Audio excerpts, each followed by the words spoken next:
ഒരു വ്യക്തി എനിക്ക് കോപ്പിറൈറ്റ് സ്ട്രൈക്ക് തന്നിട്ട് പുള്ളി ആ വീഡിയോ റിമൂവ് ചെയ്തിരിക്കുകയാണ്.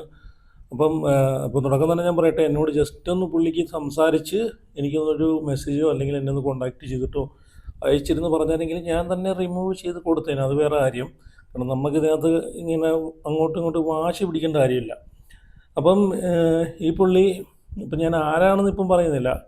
അപ്പോൾ പുള്ളി വീഡിയോ റിമൂവ് ചെയ്യാനുള്ളൊരു കാര്യം എന്ന് വെച്ച് കഴിഞ്ഞാൽ, അപ്പം 2-3-4 ദിവസം മുമ്പ് ഇട്ടിരുന്ന വീഡിയോ ആണ്. അപ്പം അത് ഒരു 7-8 ലക്ഷം പേര് ആ വീഡിയോ കാണുകയും ഒരുപാട് പേര് അവരുടെ അഭിപ്രായങ്ങൾ കമൻറ്റിലൂടെ രേഖപ്പെടുത്തുകയും ചെയ്തു. അപ്പം ഞാൻ ആ വീഡിയോയിൽ പുള്ളിയെ ഒരുപാട് ക്രിട്ടിസൈസ് ചെയ്യാൻ, ഒരുപാടെന്നല്ല, ഒരു ഒരു ഇതിൽ പോലും ക്രിട്ടിസൈസ് ചെയ്യാൻ നിന്നിട്ടില്ല. പുള്ളി പറഞ്ഞ അഭിപ്രായങ്ങളോട് ഞാൻ യോജിക്കുന്നില്ല, അല്ലെങ്കിൽ പുള്ളി പറഞ്ഞ അഭിപ്രായങ്ങൾ അത് വളച്ചൊടിച്ചു എന്ന് കാണിക്കുന്ന രീതിയിലാണ് ഞാൻ വീഡിയോ ചെയ്തത്.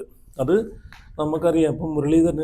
ഇപ്പം ആരോഗ്യമന്ത്രി മുരളീധരനുമായിട്ട് ബന്ധപ്പെട്ട് പുള്ളി പറഞ്ഞൊരു സ്റ്റേറ്റ്മെൻറ്റ് വളച്ചൊടിച്ച് ഈ പറഞ്ഞ പോലെ ഫുഡ് കൊടുക്കരുത്, DYFI ഫുഡ് കൊടുക്കുന്നത് നിർത്തുക എന്നുള്ള രീതിയിൽ വരെ ആക്കി ഒരുപാട് ആളുകൾ വീഡിയോ അഭിപ്രായങ്ങളൊക്കെ പങ്കുവച്ചിട്ടുണ്ടായിരുന്നു. അപ്പോൾ അങ്ങോട്ടും ഇങ്ങോട്ടൊക്കെ ഒരുപാട് ആളുകൾ റിയാക്ഷൻസൊക്കെ ചെയ്തിട്ടുണ്ടായിരുന്നു.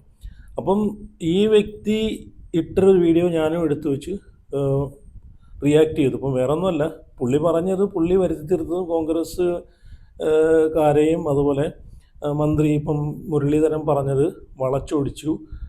ഈ വീഡിയോ ഇപ്പം DYFI ഫുഡ് കൊടുക്കരുത് എന്ന് പറഞ്ഞ് ഒരുപാട് പേർ അന്നം മുട്ടിക്കുവാണെന്നൊക്കെ പറഞ്ഞിട്ട് പുള്ളി അത് വിമർശിച്ച് പുള്ളി ഒരുപാട് രീതിയിൽ പുള്ളി സംസാരിച്ചു. അപ്പോൾ അതിനെതിരെ എൻ്റെ അഭിപ്രായമാണ്, ഞാൻ പുള്ളി അങ്ങനെ തെറ്റിദ്ധരിപ്പിക്കരുത്, അങ്ങനെയല്ല പറഞ്ഞതെന്നുള്ള രീതിയിലാണ് ഞാൻ വീഡിയോ ചെയ്തത്. പക്ഷേ എന്തുകൊണ്ടോ പുള്ളിക്കത് ദഹിച്ചില്ല. പുള്ളി അത് ഡയറക്റ്റ് റിമൂവ് ചെയ്യിപ്പിച്ച് കളഞ്ഞു. അപ്പോൾ എന്തിനാണ് ഇങ്ങനെ പേടിക്കുന്നത്? അപ്പം ഇങ്ങനെ പേടിക്കാനാണെങ്കിൽ എന്തിനാണ് വന്ന് അഭിപ്രായം പറയുന്നത്? സോഷ്യൽ മീഡിയയിൽ പബ്ലിക്കിൽ വന്നിങ്ങനെ അഭിപ്രായം പറയുമ്പോഴത്തേക്ക് ചിലപ്പോൾ അതിനെ അനുകൂലിക്കുന്ന ആളുകളും കാണും, പ്രതികൂലിക്കുന്ന ആളുകളും കാണും. അപ്പം പേടിയുണ്ടെങ്കിൽ എന്തിനാണ് അഭിപ്രായം പറയാൻ നിൽക്കുന്നത്? എല്ലാ കമൻറ്റുകളും അല്ലെങ്കിൽ നിങ്ങളെ വീഡിയോ കാണുന്ന ആളുകളെല്ലാം നിങ്ങൾക്ക് സപ്പോർട്ട് ചെയ്യണമെന്ന് വല്ല നിർബന്ധം വല്ലതും ഉണ്ടോ? അപ്പം അതിനകത്ത് ഞാൻ ഈ പുള്ളിയെ മോശമായിട്ടൊന്നും തന്നെ ഞാൻ പറഞ്ഞിട്ടില്ല. അപ്പം ആ വീഡിയോയിൽ ഈ പറഞ്ഞിട്ടുള്ള ഒരു രാഷ്ട്രീയ പാർട്ടിയെ അടിച്ചമർത്തുന്ന രീതിയിലാണ് പുള്ളി അത്രയും രീതിയിൽ സംസാരിച്ചിട്ട് പോലും ഞാൻ മാന്യമായിട്ടാണ് ആ വീഡിയോയിൽ സംസാരിച്ചത്. അപ്പോൾ എന്നിട്ട് പോലും വീഡിയോ റിമൂവ് ചെയ്യണമെങ്കിൽ പുള്ളി ആരെയാണ് പേടിക്കുന്നത്? എന്തിനാണ് പേടിക്കുന്നത്?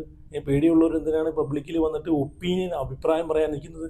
അങ്ങനെ അഭിപ്രായം പറയുമ്പോഴത്തേക്ക് ചിലപ്പം അത് കേൾക്കുന്ന ആളുകൾ ചിലപ്പോൾ അതിനെ അഭിപ്രായമായിട്ട് വന്നെന്നിരിക്കും. അപ്പോൾ എന്തായാലും ഞാനിപ്പം പുള്ളിയുടെ പേരിപ്പം തൽക്കാലത്തേക്ക് പറയുന്നില്ല.